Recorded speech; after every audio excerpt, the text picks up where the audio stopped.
Assalamualaikum warahmatullahi wabarakatuh. Kembali lagi di Good Teacher Official. Jangan lupa like, comment, share, dan subscribe ya. Oke, kali ini aku akan membahas bagaimana tips atau strategi dalam memilih formasi CPNS, karena kemarin ada yang tanya, jadi aku akan jelaskan di sini ya.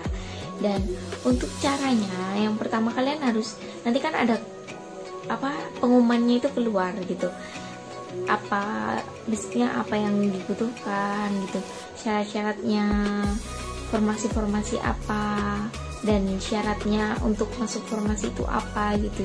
Kalian harus sesuaikan benar-benar dengan jurusan kalian. Kalau misalkan itu nanti nggak sesuai, kalian nggak akan lolos di berkasnya. Jadi belum tes udah nggak lolos berkas dulu gitu.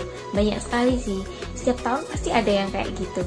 Dan untuk menghindari hal itu, kalian harus perhatikan benar-benar apa yang dibutuhkan dalam formasi tersebut. Kalau misalkan pendidikan gitu ya, misalkan yang dibutuhkan adalah pendidikan bahasa Inggris, dulu kalian lulusannya itu sastra Inggris bukan pendidikan, otomatis kalian nggak akan lolos tes seleksi administrasinya karena tidak sesuai dengan apa yang dibutuhkan.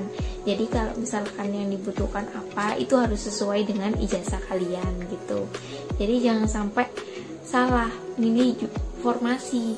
Misalkan kalian nggak apa-apa, aku lulusannya sastra Inggris tapi kan aku pingin pendidikan gitu, nggak bisa. Memang formasinya itu harus sesuai, harus linear gitu, nggak bisa kalau misalkan bukan jurusannya terus kalian daftar, nggak bisa.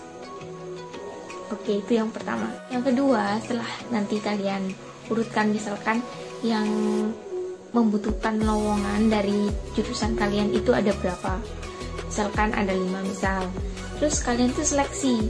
Jadi yang kedua ini diseleksi ya, kira-kira peluang terbesar itu kalian ada di mana gitu ya. Biasanya yang saingannya sedikit itu di mana gitu, itu harus kalian pikirkan sih. Kalau misalkan biasanya kalau di pelosok-pelosok gitu kan lebih dikit saingannya, tapi juga belum tentu. Ini ada faktor rezeki-rezekinya juga sih, karena kadang di pelosok daerah pun saingannya nilainya tinggi-tinggi dan banyak juga saingannya gitu. Tapi kalau misalkan mau memilih itu biasanya kan kalau aku biasanya sesuaikan dengan lokasinya. Kalau misalkan lokasinya terlalu jauh, aku kan nggak bisa. Jadi lokasi yang terdekat dari rumahku mana aja gitu. Jadi aku nanti seleksi gitu. Dan kalau misalkan kalian nggak apa-apa jauh, itu kalau jauh itu tempat yang jauh kan ada yang siap untuk ditempatkan di tempat yang jauh karena saingannya nanti lebih sedikit dan nilainya pun juga kadang nggak terlalu tinggi kalau yang di pelosok-pelosok daerah gitu ya. Tapi kan ada perjanjiannya kalau kita itu nggak bisa pindah sebelum 10 tahun gitu.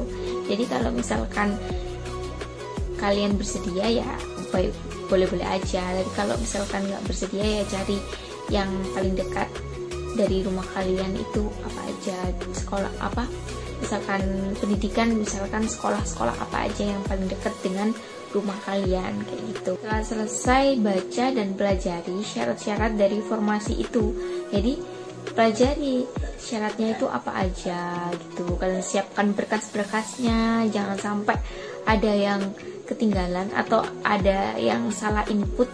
Misalkan yang disuruh scan itu yang ijazahnya terus salah gitu, kalian salah input, masukkan yang lain gitu, itu juga bisa nggak lolos administrasi. Jadi harus benar-benar kalau penulisan kayak nama lengkap, gelar kalian, semuanya itu harus benar. Jadi sebelum kalian simpan dan lanjutkan, sebelum melakukan hal itu kalian harus benar-benar cek dulu semuanya. Kalau emang benar-benar udah fix baru kalian oke, karena itu juga penentu sih untuk lolos dari formasi ini untuk syarat administrasinya. Jadi jangan anggap syarat administrasi ini juga terlalu remeh gitu ya. Jadi harus benar-benar teliti karena banyak sekali yang nggak lolos tes administrasi gitu. Kan sayang kalau misalkan belum lolos tesnya, mungkin belum rezekinya, kan udah usaha. Kalau udah nggak lolos administrasi itu kayak yang belum berjuang apa-apa udah nggak lolos gitu. Jadi harus diteliti lagi. Dan itu aja sih, terus belajar aja. Yang giat itu harus latihan sering-sering gitu. Terus jangan kayak menganggap remeh misalkan salah satu, kan misalkan ada TWK, TIU, TKP, kayak jangan memandang remeh salah satunya.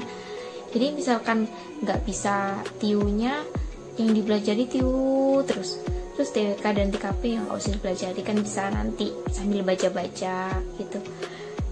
Itu bener-bener jangan sih kayak gitu kalau misalkan saran dari aku, karena ya harus belajar semuanya. Kalau nilainya TWK-nya tinggi, TKP-nya tinggi kan lumayan daripada yang tinggi TIU-nya aja. Kalau misalkan aku nggak bisa TIU-nya, ya aku tetap belajar TIU-nya, cuma ya aku gas di TWK dan TKP, harus nilainya harus tinggi gitu. Tapi TIU harus belajar juga.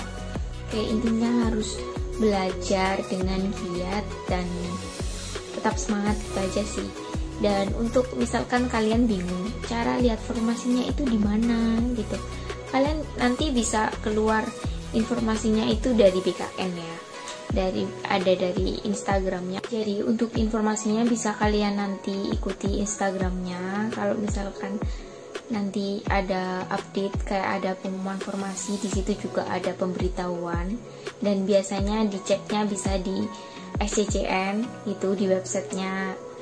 Terus kalau misalkan mau ngikuti Instagramnya BKN, itu yang resminya di BKN Go ID Official. Oke, terima kasih telah menonton video ini. Jangan lupa like, comment, share, and subscribe. Dan jangan lupa saksikan video lain dari Good Teacher Official.